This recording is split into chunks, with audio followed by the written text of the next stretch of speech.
This segment brought to you by Benchmade Knives, made in USA. Day after Thanksgiving is opening morning. We're up at 3 a.m. getting ready for the long day, 3-mile ride on a four-wheeler or our little buggy or whatever to get up there in this flipping cold. Now I'm telling you. So it's a cold ride. You bundle up and you ride up to the trailhead. Then you got about a 2-mile hike out from the trailhead in the dark. Candy and the girls, they decided to go to the fire pit, we call it, and build them a little warming fire and start glassing from there. And myself, who had a tag, and Mucker Heidi, Mike, we went on down a further ridge and just glassed, just went for miles and go to high vantage points and glass and glass and glass. And really, opening day, we just put on a lot of miles and covered a lot of ground and did a lot of spotting, and it was pretty good. I think you guys spotted some bulls. Yeah, we spotted a couple not real big bulls, and they were pretty far off. Nothing that people would probably chase opening day. Yeah. But we did see some bulls. So. Yeah. Well, we had a lot of snow. I seen a lot of fresh tracks, but actually opening day, Mike and I did not see a bull.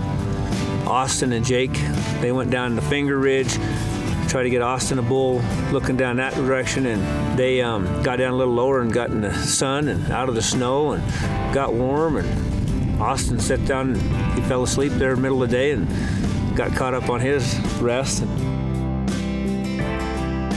they found some sheds and found an old skull and just wandered around the country down in there and had a good time, Austin and his dad.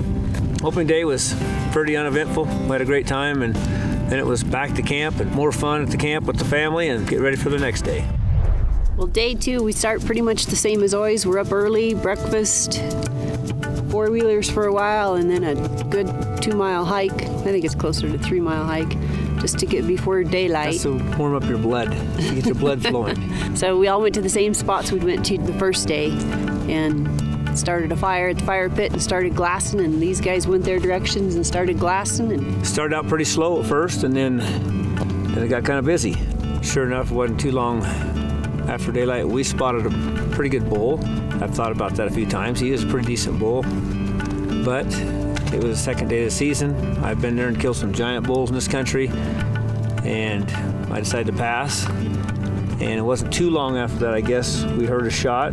Then Austin took a great bull, and Mike and I, we come back around. We wanted to see this beautiful bull, and we come around there, and I just spot another canyon, and sure enough, we found another elk bedded down. So we watched him for a long time. It's a real nice, big, massive 5x5. Wasn't what I was after, but he was a beautiful bull. We sat there and watched him on that hillside for a long time.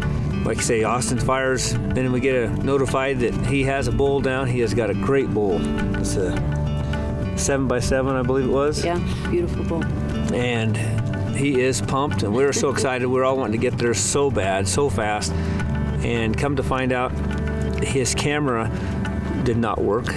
And so Candy, she leaves the fire pit, hikes all the way down there to him, and gets at least a recovery of the bull and a little interview with their dad and son. And couldn't see him. We figured he'd bedded up and just waited and glassed, and about 3 hours, and finally I heard a rock roll and was looking around and saw him walk up to the trees, and at 345 yards I held right on him in one shot. Yep, dropped him in his tracks. We, like Austin said, sat on him for 3 hours and finally got up out of his bed, and all the practice shooting this summer really paid off. I'm really proud of him. He did really good. And one more thing I'd like to say is this bull is just as much my dad's bull as it is Austin's. My dad drew this tag this year, and for various reasons couldn't come, wasn't able to make this trip. And one cool thing about the state of Arizona is you can transfer your tag to an immediate family member. And so my dad blessed Austin with this tag, and just want to say thanks to him. This bull's my dad's and Austin's bull. Thanks, Papa. So We're not 100% sure we got the kill shot on video yet because had a little camera failure. It took us girls an hour and a half to get to where they were at with another camera. So anyway, here we are, and that is totally awesome. good bull. Uncle Neil's here, Dylan, Yeah. Austin's best friend in the world. I have a feeling this won't be the first bull these two boys are together on. There'll be probably 100 or more of them to come. So, and Savannah, Mr. Bonine's granddaughter. They got Austin's bull worked up, and Robert come in with the mules like he always does, and he got the meat packed up, and packed out, and Austin, he carried his head out, I believe. he did. He wanted to take that head back to camp, and then we got in the radios and called camp, and we didn't tell his mother that he'd got a bull. And so we took the four-wheeler, or the buggy, got it packed out down to the buggy and on around back to camp. And It was hard. You didn't tell him? I said you tell him, just don't tell him how big.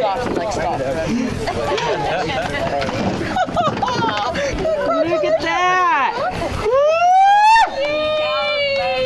That's a nice bull, Austin. Very cool. Dad, so you crying?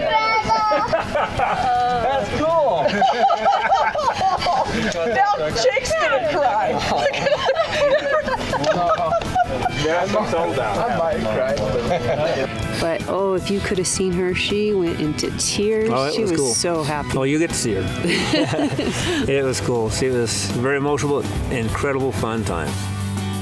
And remember to always follow us on Facebook and on Twitter. At Facebook/Extreme Desire TV.